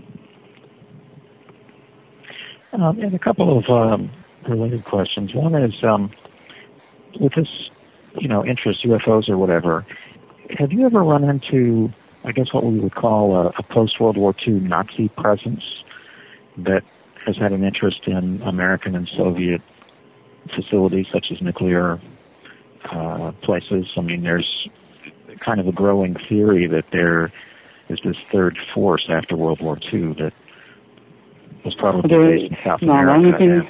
The only thing that we've ever run into that even comes close to that is one of the biggest paradoxes I've ever run into in my career, and it was during my time as operations and training officer for the military unit, for the Army's, the Defense Intelligence Agency's spy unit. I can't go into the background; it's too complex. But we ran up against a situation that was almost like a parallel universe, where we perceived brown shirts in power worldwide.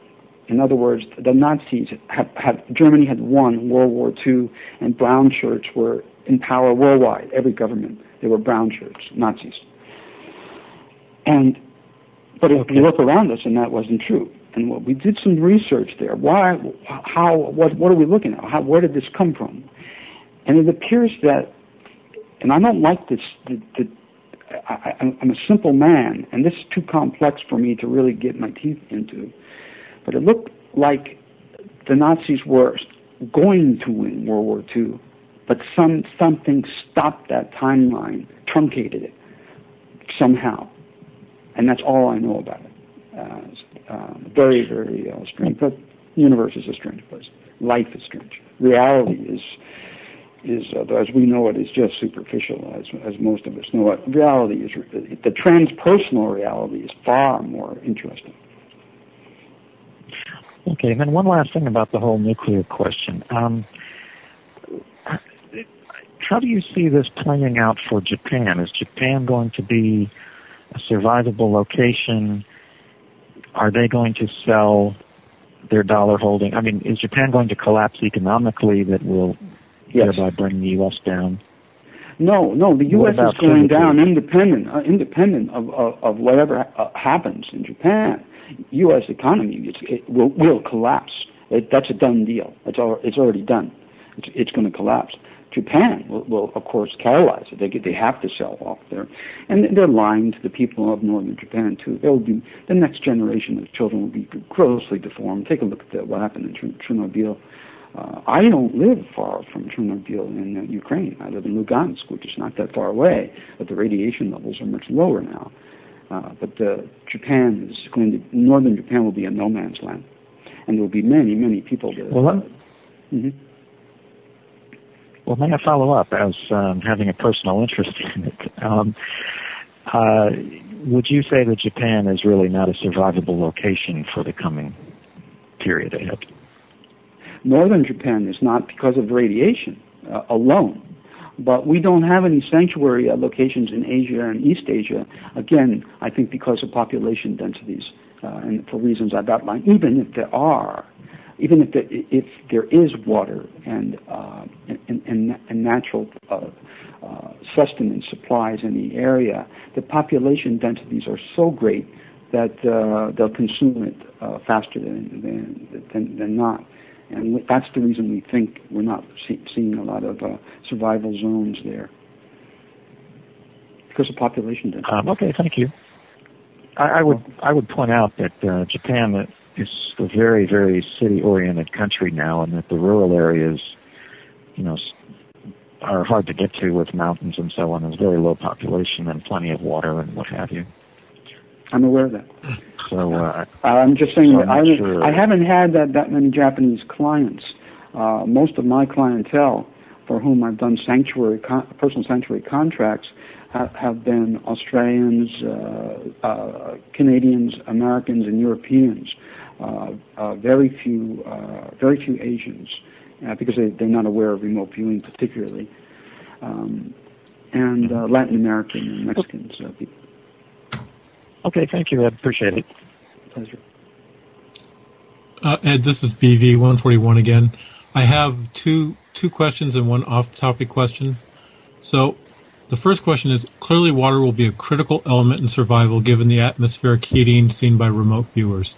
But what other strategies, skills, books, or relevant websites would you recommend for true long-term survival?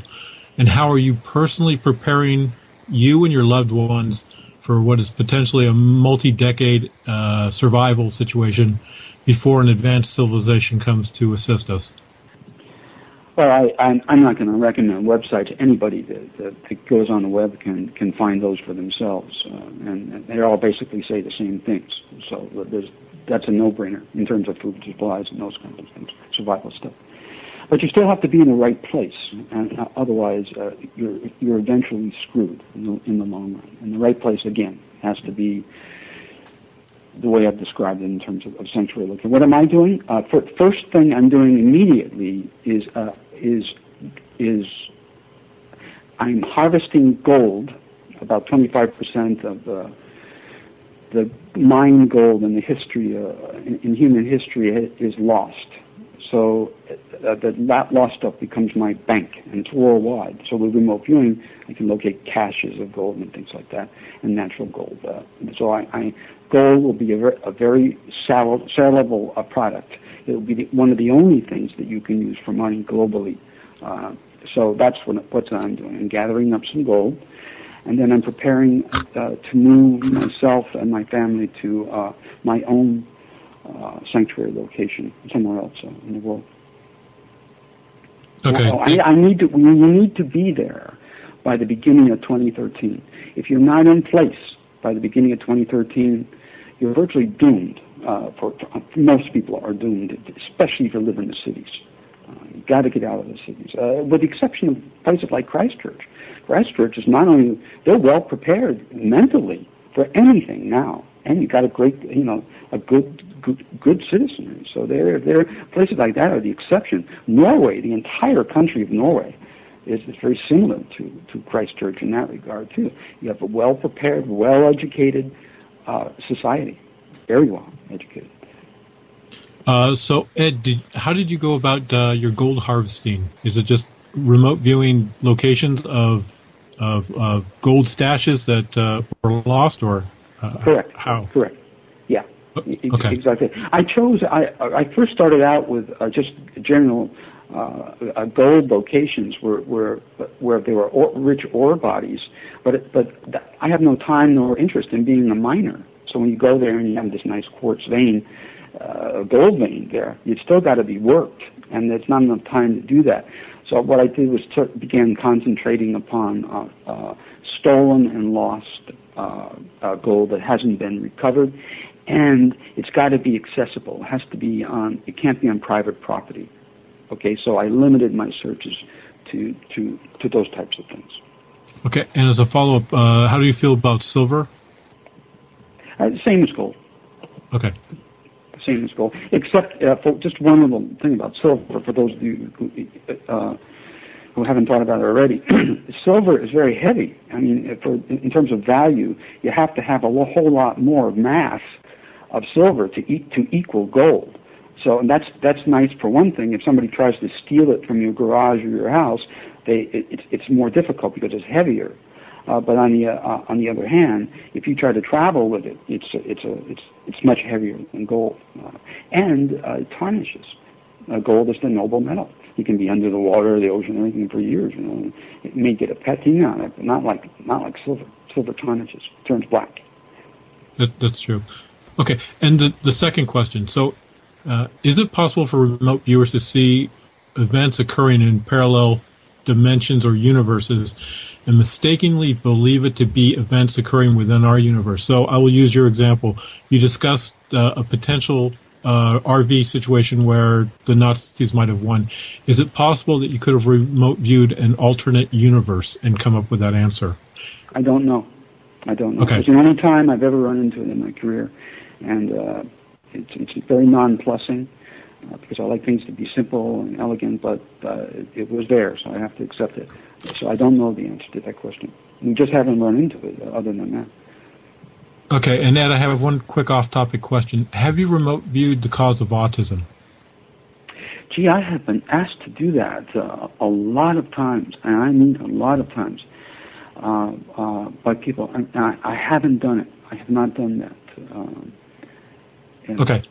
Yeah, even by experts in the field. I've done a lot of medical stuff. Some of my students have been the world's leading doctors. I trained the world's leading orthopedic surgeons, the world's leading ear doctor who literally wrote the textbook used in medical schools in ear surgery. And some of the physicians that deal with autism actually asked me to remote view this, but it's just a matter of there's not enough time to do everything. Now, one of the beauties, one of the shining stars of remote viewing is saving lives. There's an example of this in my book, one chapter where I helped a physician friend of mine who had a dying patient in their hand and didn't know what was going on with him. So when you save a life, you tell a doctor, hey, this is what's wrong in terms of a diagnosis. It's a good feeling. Okay, thank you very much, Ed. Hi, Ed. Five Cook here. I was intrigued a little while ago. You mentioned transpersonal reality, which is one of my points of interest. What do your remote viewing experiences tell you about the ultimate nature of reality, if there is such an animal? Oh, I wouldn't even pretend to have the arrogance to think I could comprehend ultimate reality. I mean, really, I think our little reptilian brain, bicameral brain, couldn't comprehend ultimate reality. I just don't think we have the hardware to do that, much less the software. So I only go there. But I've seen things that just fascinating things where remote view two people talking to each other, not talking, but communicating with each other at 10 years before they even meet, those kind of things. So it's crosstalk through time. The way we existed, we exist at different levels, as I'm sure I'm preaching to the choir in your case. But for me, this was extremely disturbing. It was one thing to wonder how my unconscious, which is the higher mind, I have a huge ego, but my egoic mind can't solve these problems that we attack using remote viewing.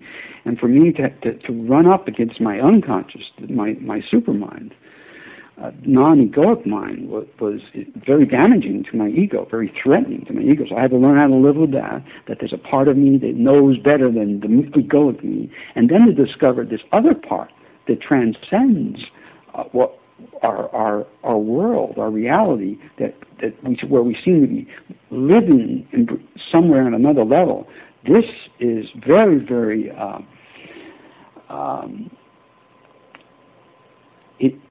intensely interesting. It seems to be at another place outside of time and space, and I can't explain it other than that. But I believe that it exists.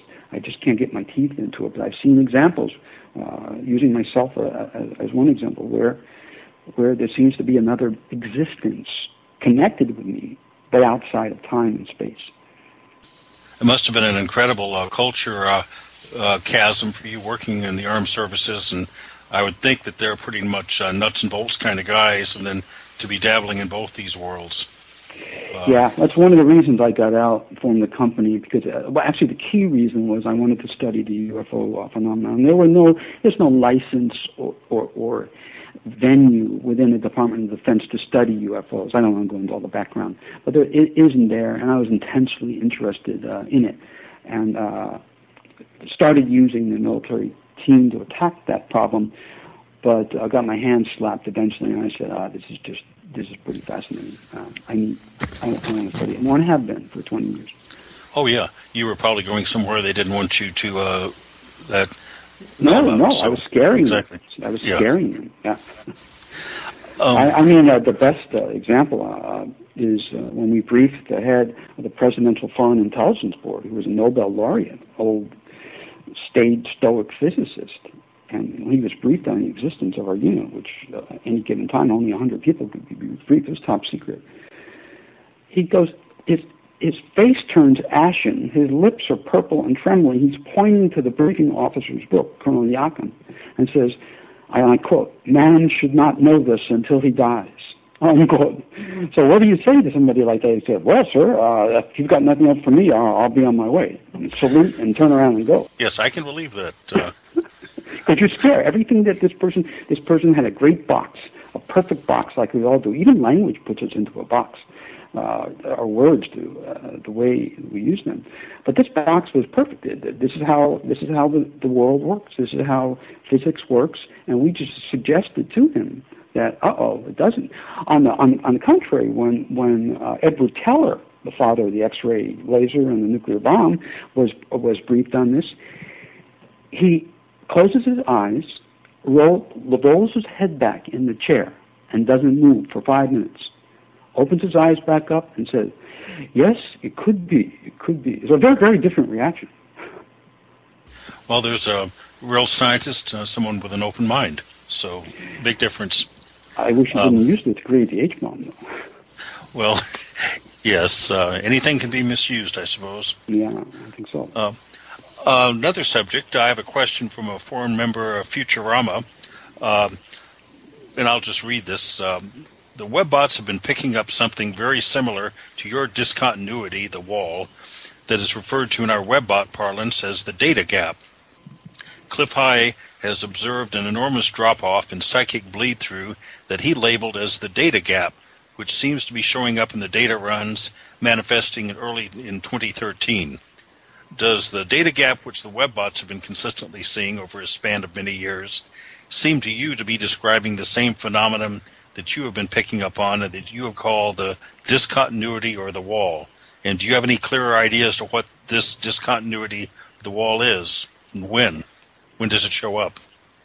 I have no comparison between our work and the webbots' conclusions, analytical conclusions from the webbots, so I can't comment on that.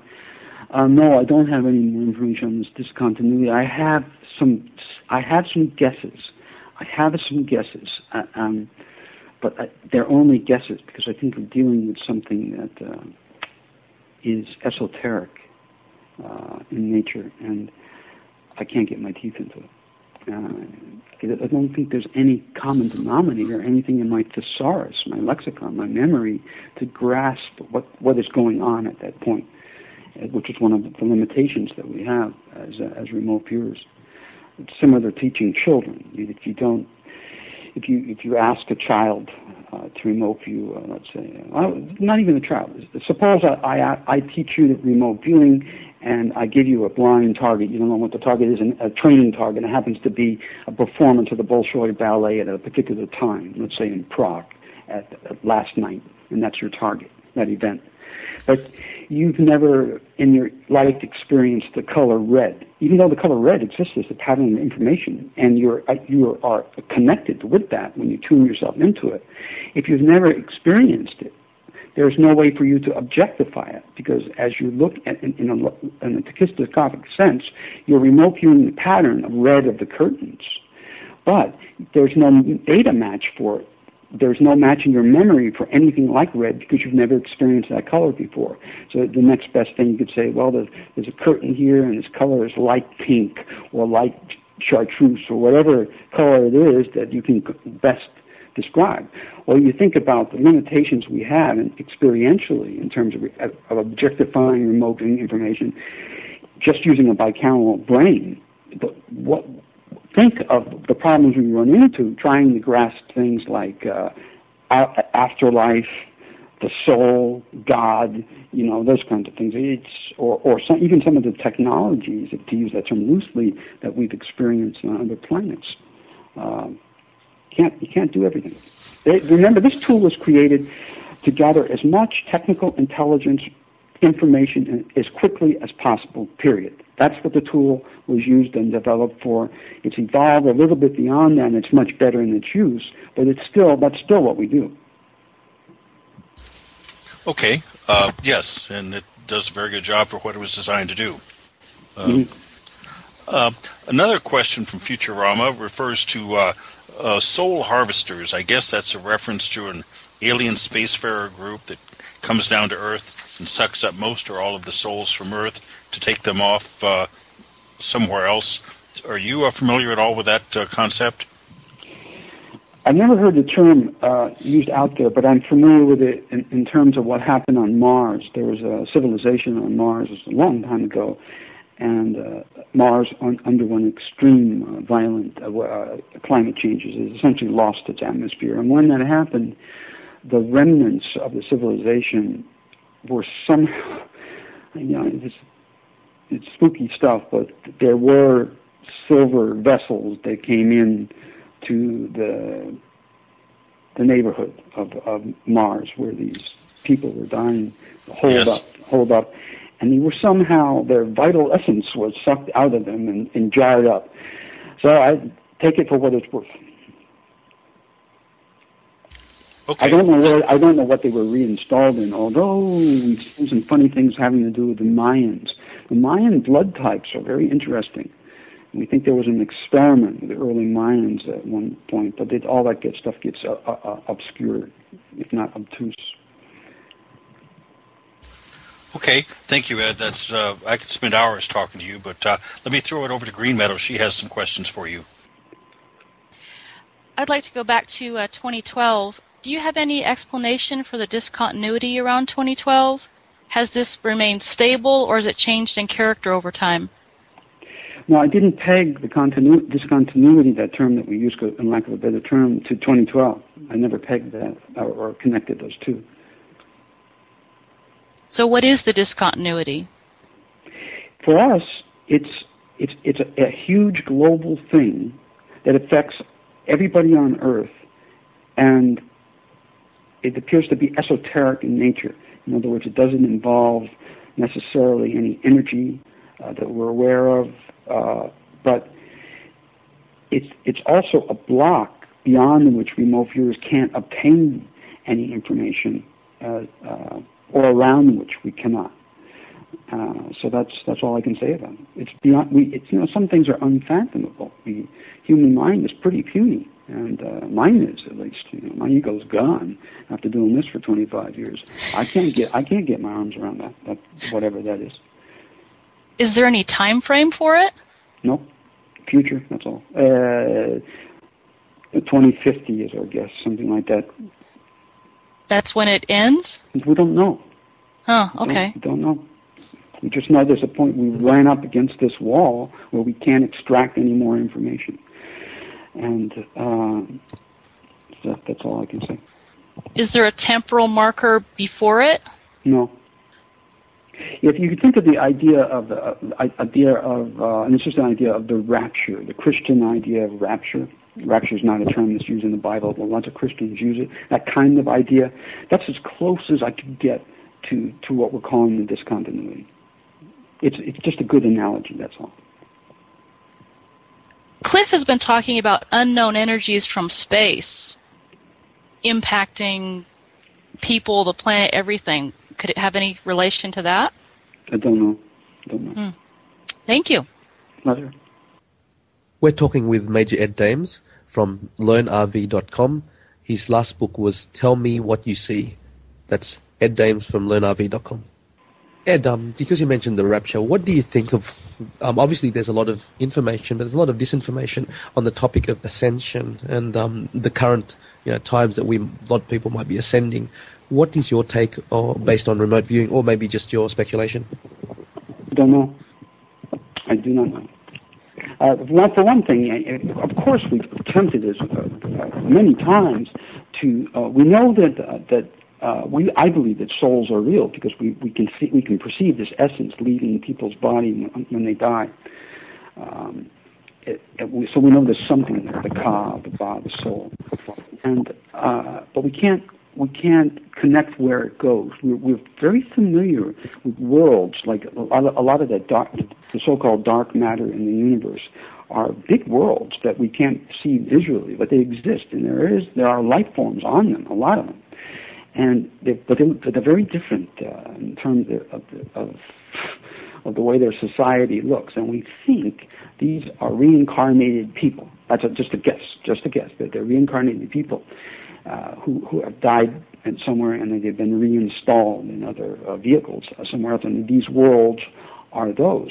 But we have no chain of custody to be able to say with any surety that this is what happens to a person's soul when it leaves this planet, and it does.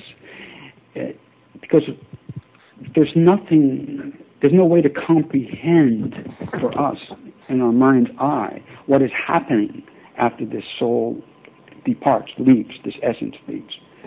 So we can't grasp it. It's beyond our ken. Thanks, Ed. Also, just a quick question.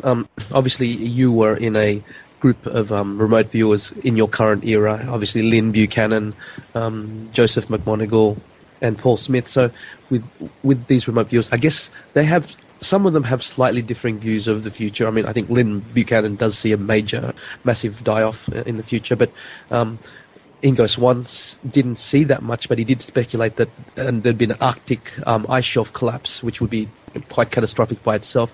Why do you think different remote viewers have different views of the future? Is it just the way what they're trying to view in the future? They don't know how to do it. They were never taught the queuing. They were never taught how to set up the search problem. They're good. Paul's an excellent remote viewer, but he does not know how to queue. That's why he's fallen on his face and on TV challenges before, because he doesn't know how to set a problem up correctly. His job was just a remote view. He was never tasked with actually orchestrating the mission. So remote viewing, the skill itself, is just one part of a three-part process. And then analysis is all kinds of pitfalls that I've experienced in myself, an analysis of the data, regardless of how good, how pristine the data might be. So it's just a matter of not knowing how to target correctly, because that was never their job.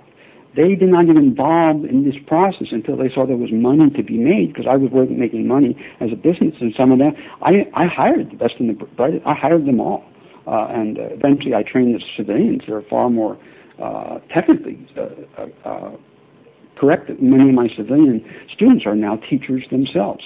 By the way, I still teach in the forums at learnrv.com. You can see me there most of the time, teaching advanced skills, and I let my other students teach the basic stuff. But the advanced questions I address there. So that's the long and the short of it. They don't have the experience. Paul himself is easily 20 years behind the power curve on understanding the employment of this militarily and technically. But he's still a great remote viewer. When he is given the task, his mind can turn its attention to the task, and he can say, here, and produce some good work. But if he and others are responsible for putting together the task, that's when they fall on their face, because they have not had to apply it in so many areas over time. Thank you, Ed. We just have one more final question from Plain, then we'll close up. Plain, please ask your question. Yes, Ed, is there anything about the events of 9/11 that you could tell us about? Any aspects that might be interesting, or that you or someone you know targeted? I won't look at it, and I didn't target it.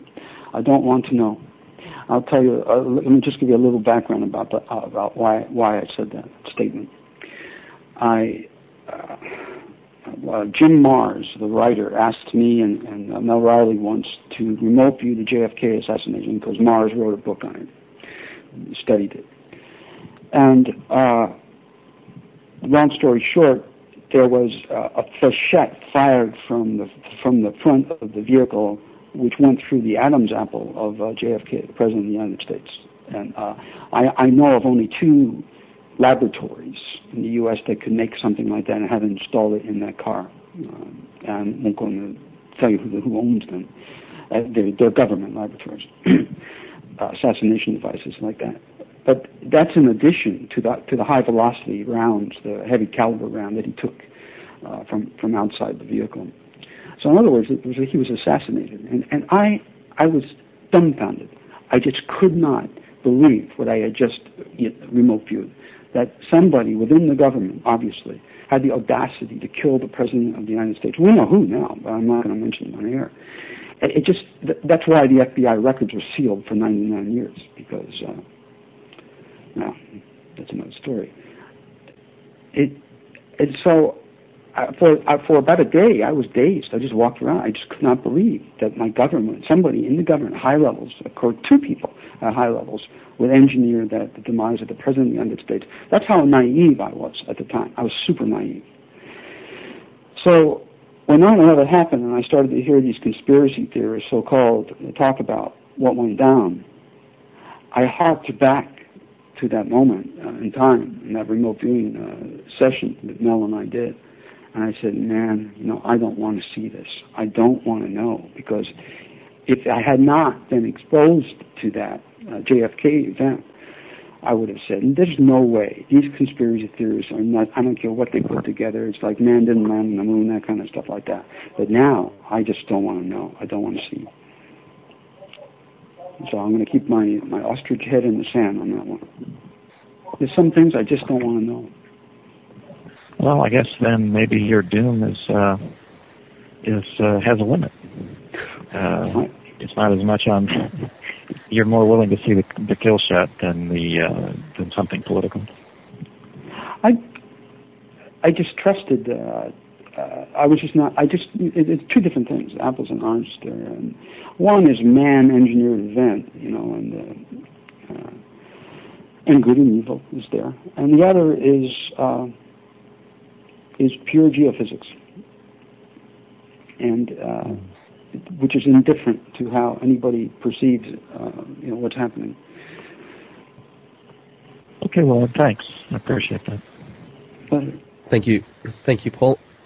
For our final question tonight, we have a question from Happy Man. Happy Man.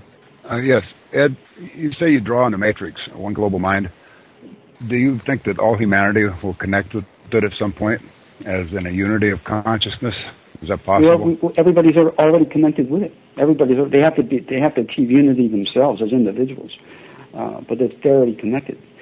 In connection with you, I know what you mean, though. The only thing I could say in relationship to that I'm aware of is I believe in prayer quite a bit. I'm a very spiritual man. I'm not religion. I hate religion. Too many people died in the name of religion.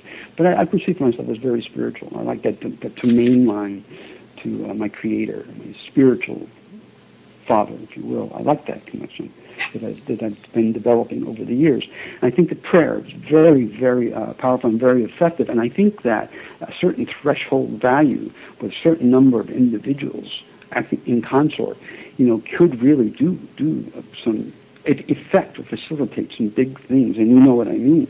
But you have to be congruent. The words, if I look at people talking to me, if I was to look at you right now, and I look at your words coming out of your mouth, and I look at your head, and I look at your heart, is there congruence between what you're saying and what you're feeling inside? If I feel that congruence, then you could say, Ed, you're a flaming, or whatever. I could say, oh, thank you very much for, I know what I am, because I know you really believe what you're saying is true. So, but most people aren't true to themselves. They buy into their own hype. And so they lack that congruence. So their prayer isn't as effective as people who are congruent.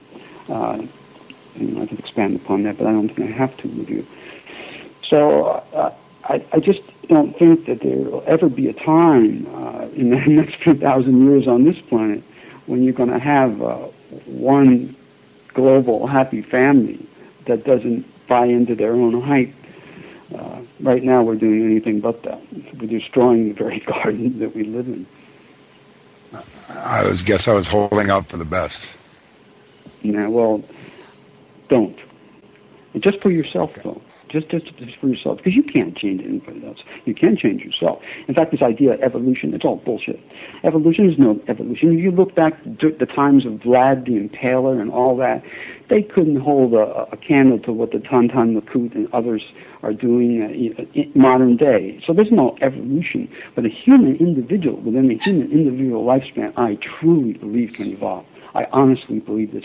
That in one human lifetime that was given to us, if there are no accidents, if those are even real, that we can, as individuals, evolve. I really believe that. And that's the only thing that matters, is having most people, as many people do that as possible. And church ain't going to do it for you. No religion can help you do that. They can get you started, but that's all. Religions are good for sociology and sociological things, but not for your heart. And you can't talk to somebody else about those spiritual things. There's no way to do it. You have to use metaphor or poetry, because I can't tell you about my spiritual experiences. There are no words for that. It's just feelings. As Pascal said, the heart has its logic, which logic knows nothing of. It's true. You can't talk about spiritual things with other people. You can talk about them, but you can't relate what happened to you or what's going on spiritually. It's different than mind. Remote viewing is a mind tool. It has nothing to do with spirit. And if you ever hear someone out there in the market talk about spiritual remote viewing, run. Turn around and run. Okay. Well, thank you, Ed. Yeah, as As a student of history, Ed, you probably know, I mean, in some ways society has evolved, but in many other ways, I mean, we can't lit a match to some of these Chinese philosophers and some of these olden day people. But anyway, I agree. I totally agree. I totally agree. The best of the best, you can see them throughout history. They come and they go. They come and they go. But as far as the masses, nope. As individuals, though, these people are truly inspirational for the rest of us peons. Speaking for myself, at least, they're true inspirations because you can see what we can become by looking at these people that some which are still around. These are my idols in history. Humans are incredible creatures, just incredible in every way. But we can do, in every way. You know what I mean? Good and bad. Correct. Thank you for your time tonight, Major James. Sometimes life is not merely about right or wrong, but having the conviction to make a decision. Dwight Eisenhower said, "Neither a wise nor a brave man lies down on the tracks of history to wait for the train of the future to run him over." Thanks to you, sir, and the information, forecasts and knowledge you have taught in remote viewing to some that were willing to listen, they can at least face the future head-on, whatever the outcome may be. On behalf of Fox and all the members of the WebBot Forum, thank you, Ed. In our tradition, may you and Natasha have many pies to come. Thank you again. Oh, thank you. My pleasure. So it's been an honor to be here on Time Monk Radio. Thanks, Ed. Thank you very much, Ed. Five Cook here. Thanks, Ed. That's been very interesting. Okay. Take care. Thank you, Ed, for all the information. Thanks for being with us tonight, Ed. Okay. It's been wonderful. Take care. Good luck.